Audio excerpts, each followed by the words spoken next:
Hello students, welcome back to the online class, and in this class we are going to discuss about the cell cycle and cell division. Okay, and this is the first part of the chapter in which we are going to discuss all these topics. First of all, cell cycle, then phases of cell cycle, then interphase, and lastly M phase.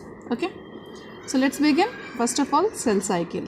Each cell during its lifespan undergoes a characteristic cyclic sequence of events. This sequence of events which a cell goes from end of one division to end of the next division is called cell cycle. Cell cycle क्या है कि एक cell जो होता है वो अपने पूरी लाइफ स्पैन में, जब तक वो लाइफ अपनी एग्जिस्ट करता है तब तक उस पूरे लाइफ स्पैन में कई सारे फेजेस के थ्रू, कई सारे चेंजेस के थ्रू गुजरता है. ठीक है, that all changes is called as cycle, cell cycle. Okay, वो सारी चेंजेस क्या होती हैं, एक सेल की साइकिल होती है. ठीक है, साइकिल वर्ड से ही हम समझ सकते हैं कि समथिंग साइक्लिक प्रोसेस जो कि स्टार्ट होता है, फिर एंड होता है, एंड देन अगेन स्टार्ट होता है, देन एंड हो रहा है. ठीक है, that is in a regular manner. एक रेगुलर मैनर में जो इवेंट्स हो रहे हैं, जो चेंजेस हो रहे हैं, that for a cell is called as cell cycle. ठीक है, हमारी बॉडी में जितने भी सेल हैं, even somatic cells and germ cells, जितने भी सेल्स हैं वो सारे के सारे जो सेल्स होते हैं वो जब फॉर्म होते हैं, जब एक न्यू बिगनिंग सेल की होती है तो वो सारे के सारे सेल्स आफ्टर द फॉर्मेशन कई सारे चेंजेस के थ्रू जाते हैं. They grow, they gather nutrients for their growth, है ना, दे रेप्लिकेट, है ना. तो ये सारी सीक्वेंसेस जो होती हैं उसके बाद में जो लास्ट फेज़ होता है उनका वो डिवीजन फेज़ होता है. उसके बाद वो जाकर के डिवाइड हो जाते हैं और एक नए सेल को फॉर्म करते हैं. ठीक है, तो ये जो आपके फॉर्मेशन से लेकर के जो डिवीजन तक के बीच का जितना चेंजेस था सेल के लिए, वो सारे के सारे सेल साइकिल कहलाते हैं. Okay, so this is called as cell cycle, जिसमें वो कई सारे इवेंट्स, कई सारे चेंजेस, कई सारे फेजेस के थ्रू गुजरता है. ठीक है, so this is called as your cell cycle. Cell cycle is divided into two phases. Cell cycle को अगर आप देखें तो दो फेजेस में डिवाइड है. The first one is interphase and the second one is M phase. ठीक है, अगर हम पूरे सेल साइकिल को डिवाइड करते हैं तो दो फेज में डिवाइड कर रहे हैं. The first phase is interphase and the second phase is M phase. Interphase क्या होता है? Interphase is called as preparatory phase.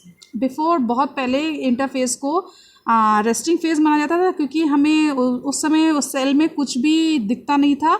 जो भी इंटरनली हो रहा है वो हमें नज़र नहीं आता था, हमें लगता था कि सेल रेस्ट कर रहा है. और एम फेज़ में हमें दिखता था कि सेल वो डिवाइड हो गया है. ठीक है ना, तो we use to call it as interphase is resting phase and M phase is division phase. But after that when many scientist research on that cell कि सेल कैसे रेस्ट कर सकता है, तो तब पता चला कि सेल इंटरफेज के टाइम पे it is very much active, बहुत ज़्यादा एक्टिव होता है, और सेल अपने आप को प्रिपेयर करता है एम फेज़ में जाने के लिए, यानी मल्टीप्लाई होने के लिए, या डिवीजन के फेज़ में जाने के लिए, डिवाइड होने के लिए. ठीक है, तो that is from that the interphase is called as preparatory phase, यानी उसे हम प्रिपरेटरी फेज़ कहने लग गए.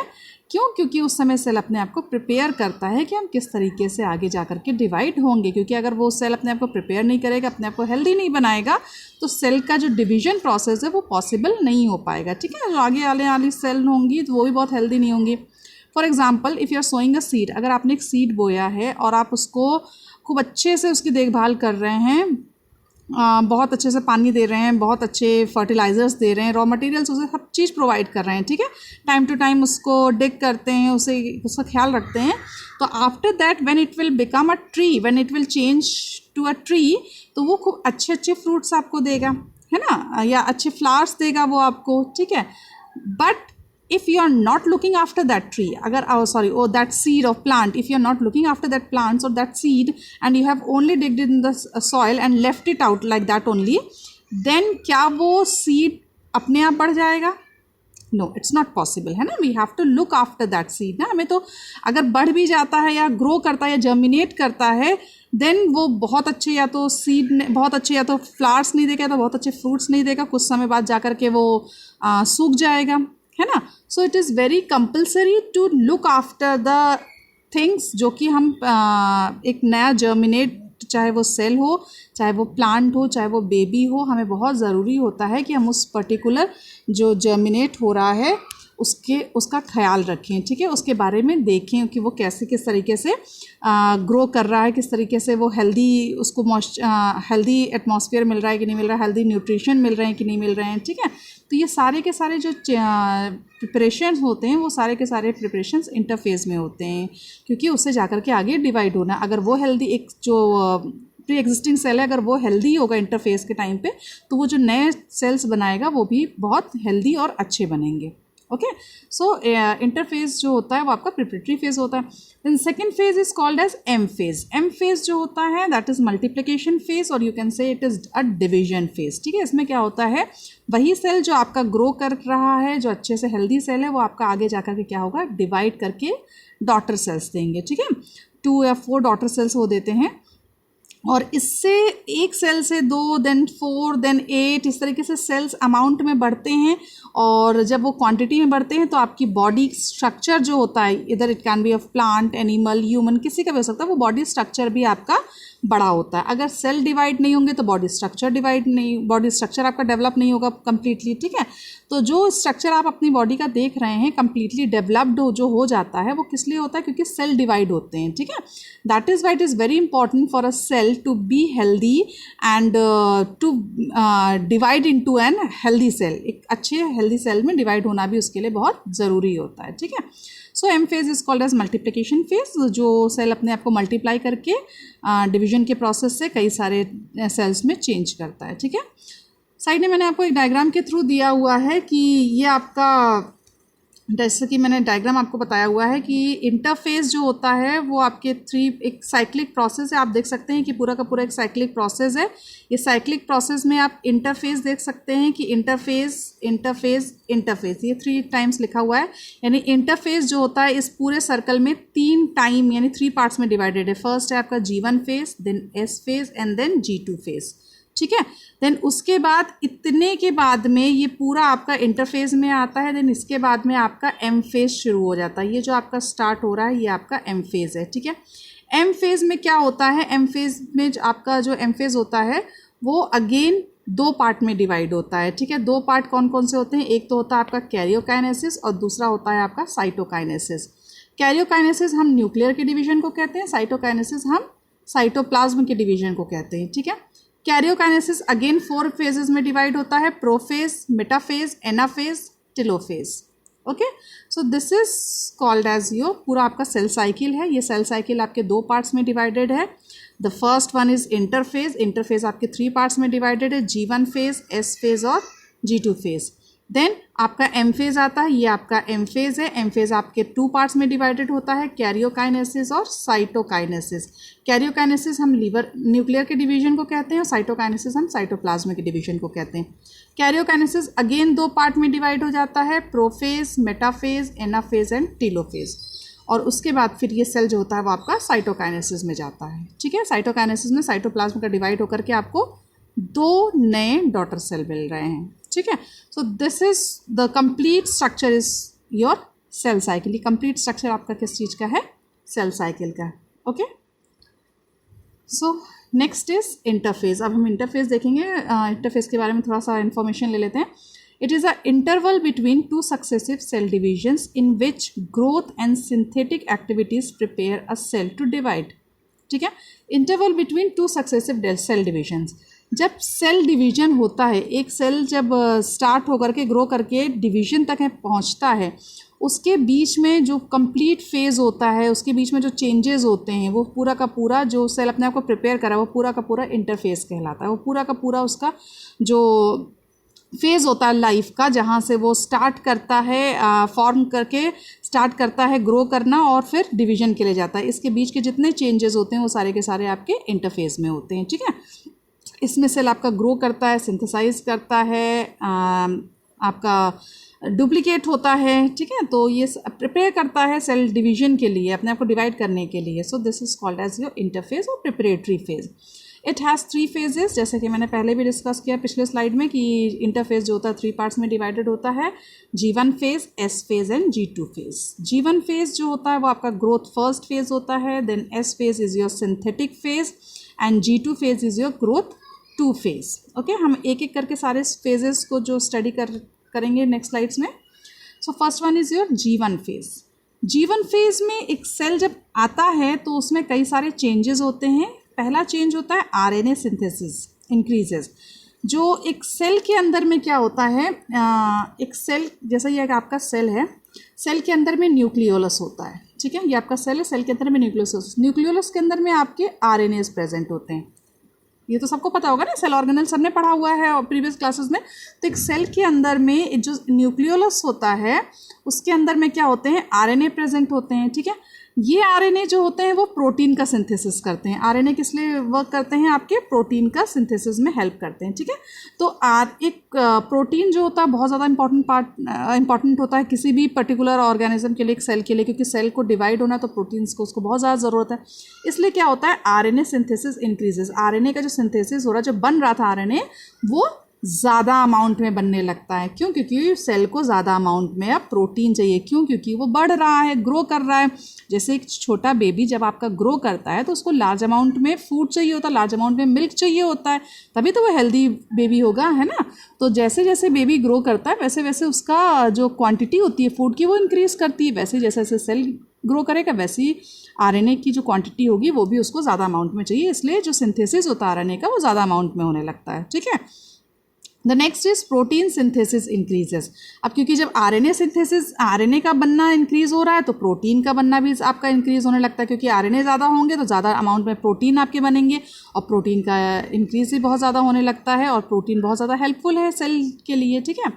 Then third one is ATP synthesis increases.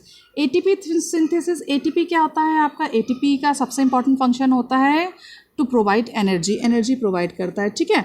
तो जब ATP जो होता है लॉट्स ऑफ एनर्जी प्रोवाइड करता है। क्यों? क्योंकि सेल को डिवाइड होना है आगे जा करके, और सेल के अंदर जो ऑर्गेनल्स हैं उनको भी एक एनर्जी चाहिए अपने फंक्शंस को प्रोवाइड करने, अपने फंक्शंस को परफॉर्म करने के लिए, ठीक है। वही सेल के अंदर कई सारे ऑर्गेनल्स होते हैं, जैसे कि एंडोप्लाज्मिक रेटिकुलम होता है, आपके लाइजोसोम्स होते हैं, आपका माइटोकॉन्ड्रिया होता है, आपकी गोल्जी बॉडीज़ होती हैं, ठीक है। ये सारे के सारे सेल ऑर्गेनल्स होते हैं, ठीक है। जैसे जैसे सेल ऑर्गेनल्स बढ़ते हैं तो इनको लार्ज अमाउंट में एनर्जी चाहिए होती है, ठीक है। सेल आपका ग्रो कर रहा है तो उसको भी लार्ज अमाउंट में एनर्जी चाहिए होती है। तो ये सारी की सारी एनर्जी कहाँ से होती है, ATP सिंथेसिस, ATP उसे प्रोवाइड कराता है, ठीक है। तो ये भी लार्ज अमाउंट में इंक्रीज हो जाता है। Then the next one is cell organelles grow. अब जितने भी सेल ऑर्गेनल्स होते हैं वो भी लार्ज अमाउंट में इंक्रीज होते हैं। Endoplasmic reticulum, Golgi body, mitochondria, ये भी क्या करते हैं, ये लार्ज अमाउंट में ग्रो करने लगते हैं। यानी जो छोटे छोटे होते हैं उस समय, क्योंकि आपका सेल एक बड़ा हो रहा है, कंप्लीट स्ट्रक्चर मतलब बना रहा है, क्योंकि सेल बड़ा हो रहा है, क्योंकि उसे ये सारी की सारी चीज़ें मिल रही हैं, तो सेल आपका बड़ा होगा। जैसे कि बेबी को अगर आप सारे न्यूट्रिशंस देंगे तो बेबी आपका बड़ा हो जाता है ना, तो वैसे ही सेल भी आपका बड़ा होगा। सेल जब बड़ा होगा तो सेल के अंदर जो ऑर्गेनल्स है वो भी बड़े हो जाएंगे सेल के, है ना। The next one is get raw materials. अब सेल क्योंकि बड़ा हो रहा है तो उसको सारे के सारे रॉ मटेरियल्स जो बॉडी में होते हैं, बॉडी के थ्रू जो सेल में पहुंचाए जाते हैं, वो सारे के सारे रॉ मटेरियल्स भी उसको प्रोवाइड किए जाते हैं, ठीक है। Then last one is cell prepares itself for S phase. Last में क्या होता है कि ये सारे के सारे जितने पॉइंट्स हैं इसके थ्रू सेल अपने आप को क्या करता है, एस फेज के लिए रेडी करता है, ठीक है। जैसे कि मैंने आपको बताया कि ये आपका सेल है। सेल जो होता है वो आपके 3 पार्ट्स में G1 फेज़ होता है, S फेज़ होता है और G2 फेज़ होता है, ठीक है। तो G1 में ये सारे के सारे जितने आपके पॉइंट्स, जितने जितने चीज़ें हैं, RNA, प्रोटीन, ATP, ये सब ज़्यादा अमाउंट में जब मिलते हैं तो सेल जो होता है यहाँ से S फेज़ में पहुँच जाता है, ठीक है। S फेज़ में जा कर के वो सेल अपने आप को अब उस S फेज़ के लिए प्रिपेयर करता है कि हम S फेज़ में क्या क्या उसके अंदर चेंजेस होंगे, ओके। तो हम देखते हैं S फेज़ में क्या क्या चेंजेस होंगे। The next one is your S phase. S phase में सबसे पहले और सबसे इम्पॉर्टेंट चीज़ जो चेंज होता है वो होता है DNA रेप्लिकेट्स। जो सेल के अंदर जो न्यूक्लियस होता है, न्यूक्लियस के अंदर में सर्टेन थ्रेड लाइक स्ट्रक्चर्स होते हैं जिसे हम कहते हैं क्रोमोसोम्स। ये क्रोमोसोम्स आपके किसके बने हुए होते हैं, DNA के बने होते हैं। क्रोमोसोम्स आपके हेरिडिटरी कैरेक्टर्स होते हैं ना, ये बने किसके होते हैं, आपके DNA के बने हुए होते हैं। DNA जो होता है जब एस फेज़ में जब ये सेल पहुंचता है तो जो DNA होता है वो रेप्लिकेट करता है, अपनी एक फ़ोटोकॉपी बनाता है। क्यों बनाता है भाई, उसको ज़रूरत क्या है फ़ोटोकॉपी बनाने की। एग्जांपल देखिए, अगर सपोज़ जो नोट्स हैं, नोट्स को अगर मैं आपको सेंड कर रही हूँ तो एक पेज में जो मैंने नोट्स लिखी हुई हैं वो आपको मैंने सेंड कर दी, ठीक है। अब वही नोट्स दूसरे स्टूडेंट्स को भी चाहिए थे, तो I told you to give that notes to her. आपने वो नोट्स दे दिया पर आपके पास तो कुछ बचा ही नहीं, ठीक है। तब फिर मैंने आपने कहा कि मैम मुझे भी वही चीज़ चाहिए, मेरे पास में तो सिर्फ एक ही नोट्स थी। तो मैंने कहा कि आप हाफ ऑफ कर लो, तो आप उसको आधा फाड़ोगे तो नहीं ना, फाड़ोगे तो क्या नोट्स ना तो आपके काम की रहेंगी ना तो वो दूसरे स्टूडेंट के काम की रहेंगी, ठीक है।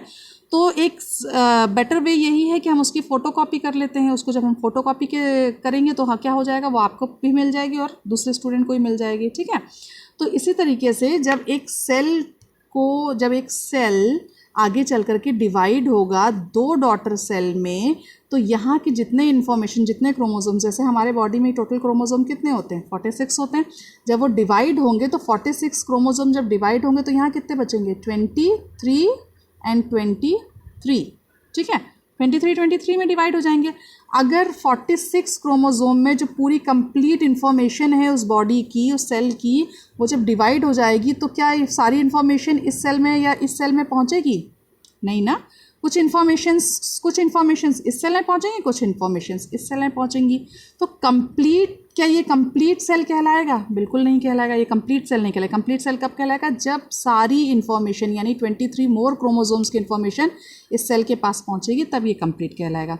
इसलिए क्या होता है, इसी को कंप्लीट करने के लिए ये 46 क्रोमोसोम्स अपने आप को डुप्लीकेट करते हैं और क्या करते हैं, जब अपनी एक फ़ोटोकॉपी बनाते हैं तो ये 46 और हो जाते हैं। 46 आपका कितना हो जाएगा, 92 क्रोमोसोम्स बन जाएंगे।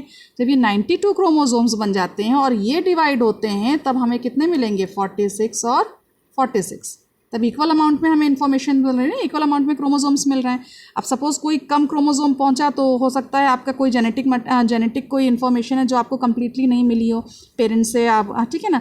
हो सकता है कोई, जैसे कि हम लोग के बॉडी में कुछ सर्टेन आप देखते हैं किसी बॉडी में कुछ सर्टेन म्यूटेशंस आ जाते हैं या सर्टेन पार्ट्स जो होते हैं बॉडी कंप्लीट नहीं आते हैं। किसी के फिंगर्स एक्स्ट्रा हो जाती हैं तो हो सकता है एक्स्ट्रा क्रोमोसोम उसके पास में आ गया हो। किसी के पास में कम बॉडी का कोई पार्ट कम आता है तो उस समय होता है कि कम क्रोमोसोम्स पहुँचे। तो दीज ऑल इफ़ेक्ट्स जो होते हैं, इससे बचने के लिए बहुत ज़रूरी है कि सेल जो है डीएनए, सेल का जो डीएनए है वो रेप्लिकेट हो और अपनी एक डुप्लीकेट कॉपी बनाए, और जो डिवीज़न है, जो आगे बनने वाले सेल हैं, वो कंप्लीट इक्वल पार्ट्स में डिवाइड हों, ठीक है। क्योंकि कंप्लीट जेनेटिक इन्फॉर्मेशन को अगर हमें नेक्स्ट लेवल पे लेके जाना है तो हमें कंप्लीट उसी का ही पूरा का पूरा जो हमारे पेरेंट सेल में था वो पूरी इन्फॉर्मेशन हमको चाहिए, ठीक है।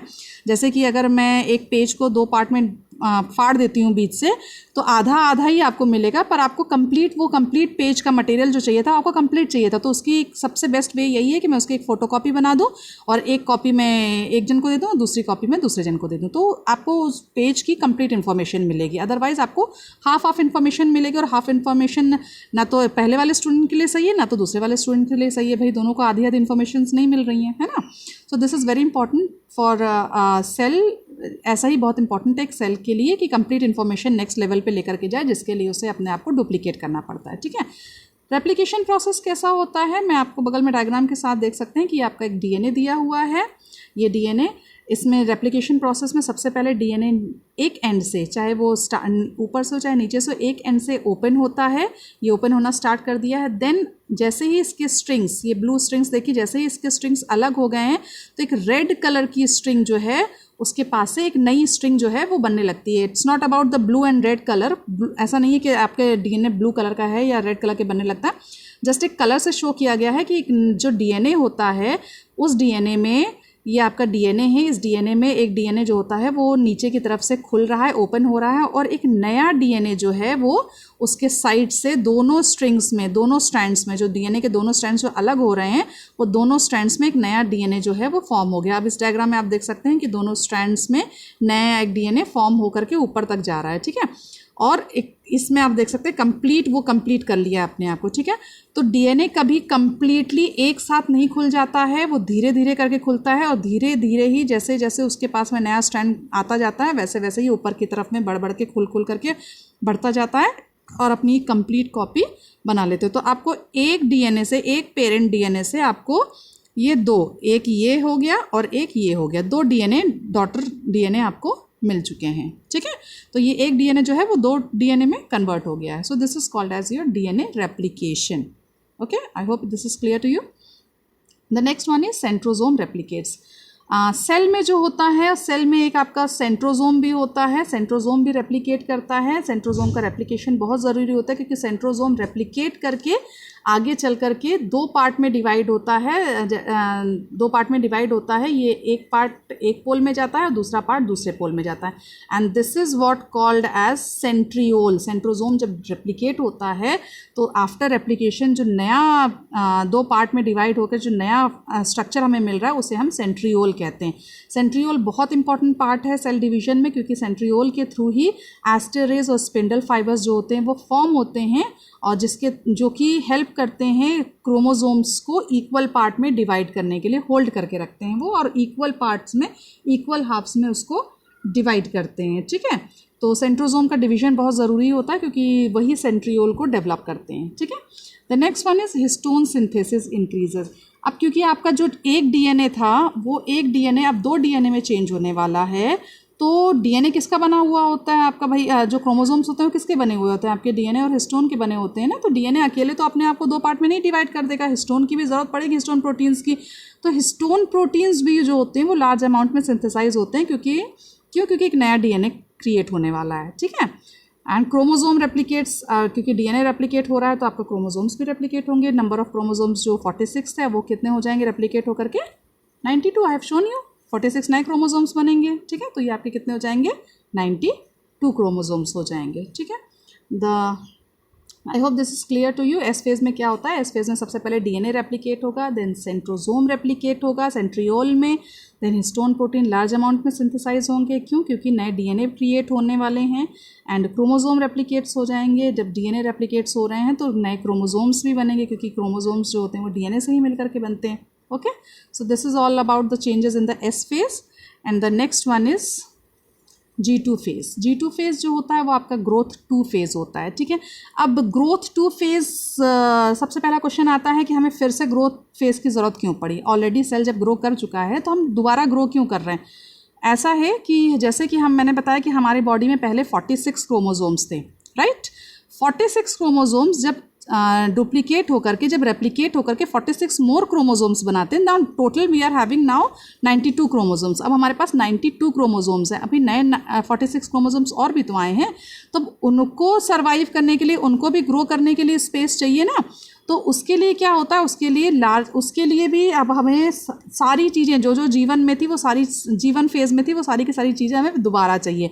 जैसे कि आपका प्रोटीन हो गया, आपका आरएनए हो गया, आपका एटीपी हो गया, वो क्या होता है अब लार्ज अमाउंट में सिंथेसाइज होना स्टार्ट हो जाता है इन कंपैरिजन टू जीवन फेज़। जैसे जीवन फेज़ होता है उससे ज़्यादा बढ़ करके होता है। ठीक है, ऑर्गेनल्स आपके मल्टीप्लाई करते हैं, यानी जो ऑर्गेनल्स थे वो ज़्यादा अमाउंट में हो जाते हैं। अब क्यों मल्टीप्लाई करते हैं भाई, एक सेल जो है वो 2 सेल में डिवाइड होने वाला है। ठीक है, अब ये क्या होंगे, हमें एक माइटोकॉन्ड्रिया यहाँ जाएगा, एक माइटोकॉन्ड्रिया इसमें जाएगा, एक गोल्जी बॉडी इसमें जाएगा, एक गोल्जी बॉडी इसमें जाएगा, एक लाइसोसोम्स इसमें जाएगा, एक लाइसोसोम्स इसमें आएंगे, एक न्यूक्लियस इसमें जाएगा, एक न्यूक्लियस इसमें आएंगे, है ना। तो जितने भी सेल ऑर्गेनल्स होते हैं वो भी क्या हो जाते हैं, मल्टीप्लाई होते हैं, यानी 2-2 पार्ट में डिवाइड होना है ना उनको आगे चल करके, इसलिए वो मल्टीप्लाई होते हैं, और इक्वल क्योंकि दोनों में जाना है इसलिए वो मल्टीप्लाई होते हैं, अपने आप को डबल करते हैं। ओके, G2 फेज में।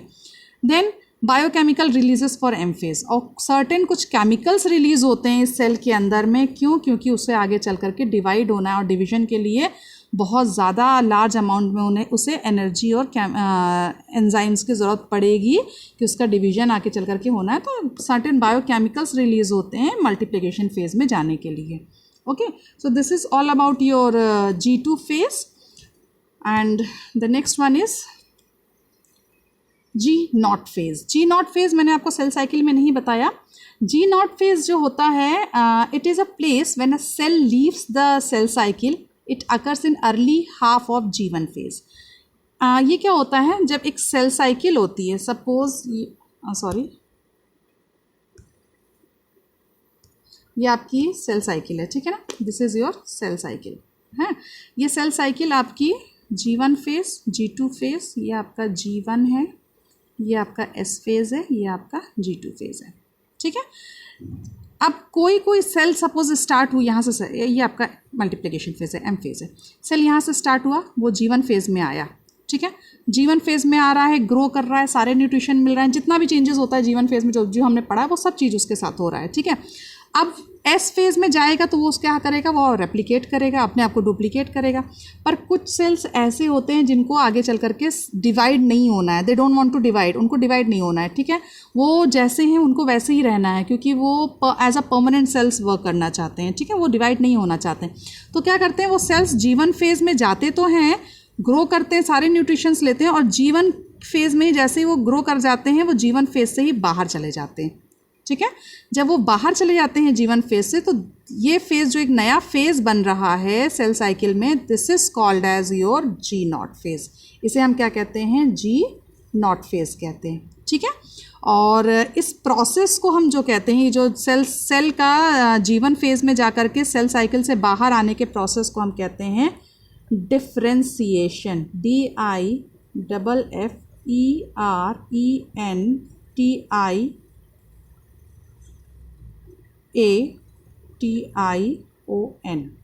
डिफ्रेंसिएशन। इस प्रोसेस को हम क्या कहते हैं, डिफ्रेंसिएशन कहते हैं। आई रिपीट अगेन, जब कोई सेल G1 फेज में जाकर के ग्रो तो करता है पर उसे डिवाइड नहीं होना है, इसलिए वो S फेज में ना जाकर के G1 फेज से ही सेल साइकिल से बाहर एग्जिट कर जाता है। ठीक है, तो this process is called as differentiation. ठीक है, और सेल के बाहर जाने वाले फेज को हम कहते हैं G0 फेज। G0 फेज में वो as a permanent cell work करता है। फॉर एग्जाम्पल, जैसे कि आपका मेरिस्मेटिक सेल्स होते हैं, मेरिस्मेटिक सेल्स का फंक्शन क्या होता है, वो हर टाइम डिवाइड होता रहता है, बहुत डिवाइड हो करके वो कई नए सेल्स क्रिएट करता रहता है। ठीक है, तो वो पूरी कंप्लीट अपनी सेल साइकिल कंप्लीट करेगा डिवाइड हो करके।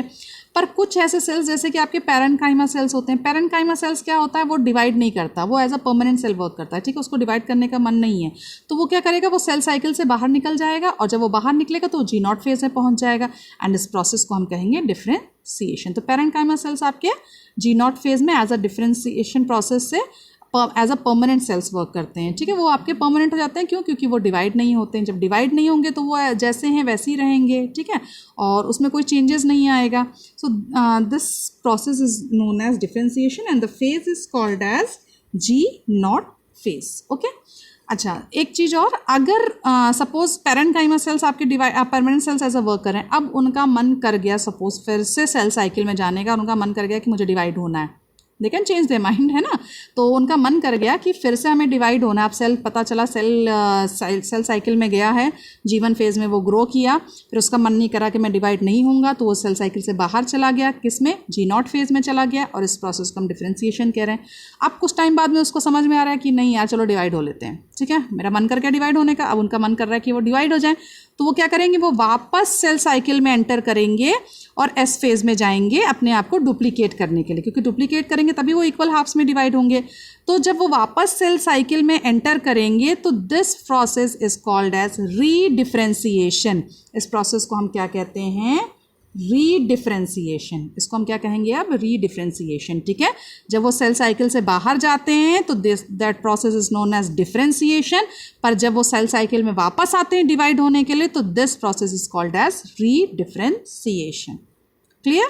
Okay, so this is all about G0 phase. I hope this is clear to you. The next one is M phase.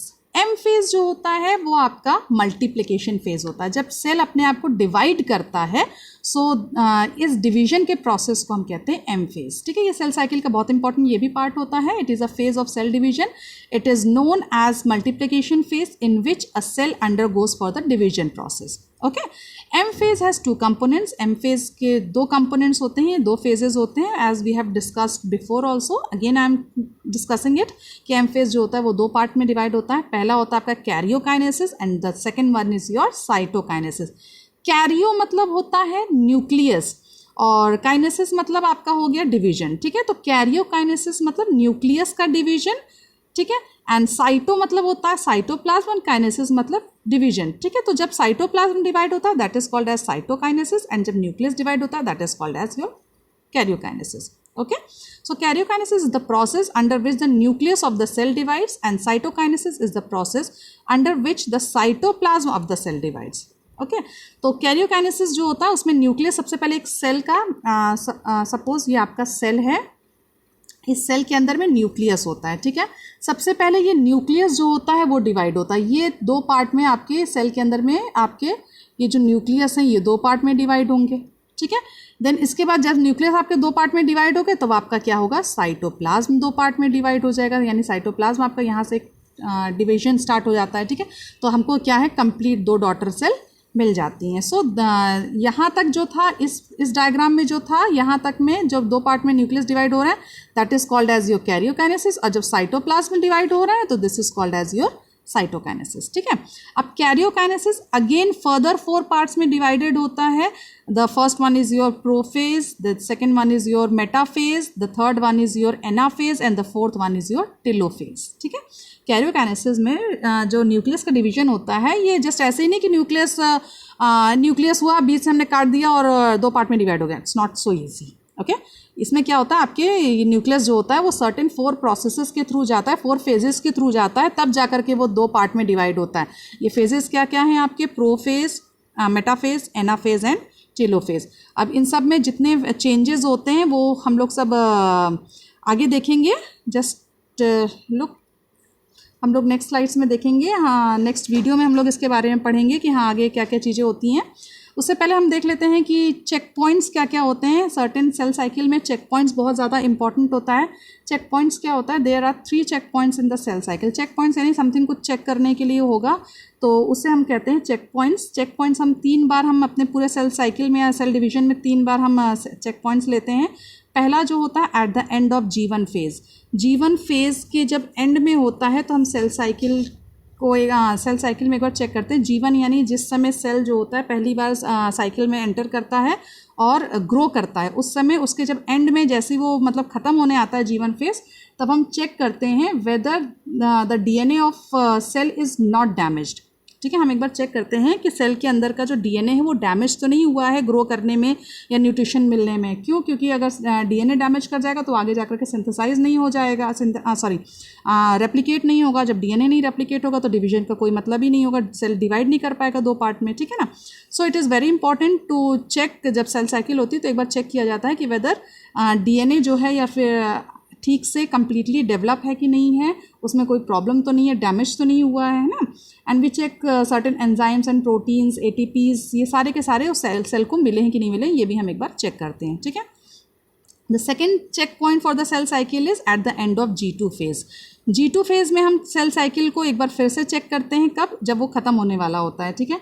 इसमें क्या होता है, इसमें हम चेक करते हैं कि DNA का जो रेप्लिकेशन हुआ है वो प्रॉपरली रेप्लिकेट होकर के आपके जो प्रॉपरली रेप्लिकेट होकर के G2 फेज़ में गया है कि नहीं गया। क्योंकि अगर प्रॉपरली रेप्लिकेशन नहीं होगा क्रोमोसोम्स में, DNA में, तो जो आपके नंबर ऑफ क्रोमोसोम्स हैं वो डिक्रीज़ हो जाएंगे, वो कम रहेंगे, या फिर बहुत ज़्यादा हो जाएगा, ज़्यादा डिवीजन हो जाएगा तो ज़्यादा हो जाएंगे, ठीक है। तो ये आगे चल करके क्या होगा, जो सेल्स में जो जेनेटिक इन्फॉर्मेशन है वो किसी में ज़्यादा या कम जा सकती है। तो इसलिए बहुत इंपॉर्टेंट है कि हम चेक करें G2 फेज़ में भी कि DNA जो है वो कम्प्लीटली रेप्लिकेट हुआ है कि नहीं हुआ है, ठीक है। The third check point goes on at the metaphase of M phase. M phase multiplication phase में आपका जो सेकेंड फेज़ होता है मेटाफेज़, जैसे कि मैंने पिछले स्लाइड में आपको बताया और हम ये नेक्स्ट वीडियो में इसको डिस्कस करेंगे मेटाफेज़ को। तो at the time of metaphase M phase में भी हम चेक करते हैं कि वेदर स्पिंडल फाइबर्स, जो कि सेंट्रियोल से स्पिंडल फाइबर्स होते हैं, एक्चुअल में होता क्या है, जैसे कि ये आपका क्रोमोसोम्स है, ठीक है, दिस इज़ योर क्रोमोसोम्स, ठीक है। स्पिंडल फाइबर्स इसको सेंट्रली आकर के इसको टैग करते हैं, ठीक है, सेंट्रली आकर के इसमें टैग करते हैं और इसको टाइटली पकड़ते हैं। अगर सपोज कोई सेंट्रियोल स्पिंडल फाइबर्स जो उनको अच्छे से इसको टाइटली पकड़ते हैं और इसको बीच से हाफ डिवाइड करके एक पार्ट को अपनी तरफ ले आते हैं और एक पार्ट को अपनी तरफ में ले आते हैं, ठीक है। तो किसी क्रोमोसोम्स को इक्वली डिवाइड करते हैं, ठीक है। अगर सपोज किसी क्रोमोसोम में अगर स्पिंडल फाइबर सिर्फ एक जगह से अटैच्ड है और यहाँ से अटैच्ड नहीं है तो ये इसको पूरा का पूरा ये अपनी तरफ में खींच के ले जाएगा, ठीक है। तो जेनेटिक इन्फॉर्मेशन जो कि हमें बिल्कुल इक्वल हाफ में, यानी 46 इस साइड में और 46 इस साइड में इधर वाले पार्ट में लेके जानी थी, 2 इक्वल हाफ्स में डिवाइड करनी थी। तो किसी किसी में जब ज़्यादा चली जाएगी पूरी की पूरी तो हो सकता है इसमें आपका 47 और दूसरे सेल में 45 चली जाएगी, ठीक है ना।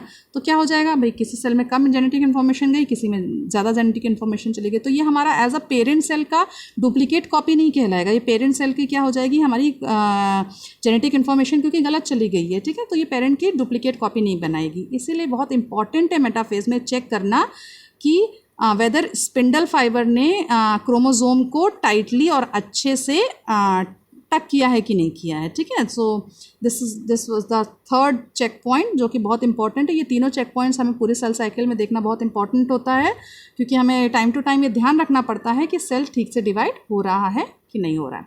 सो this is all about cell cycle. And next में हम एम फेज़ का, नेक्स्ट वीडियो में हम एम फेज़ के सारे फेजेस देखेंगे एंड माइटोसिस के बारे में देखेंगे, क्योंकि सेल डिवीजन क्या होता है उसके बारे में पढ़ेंगे। So thank you children, God bless you.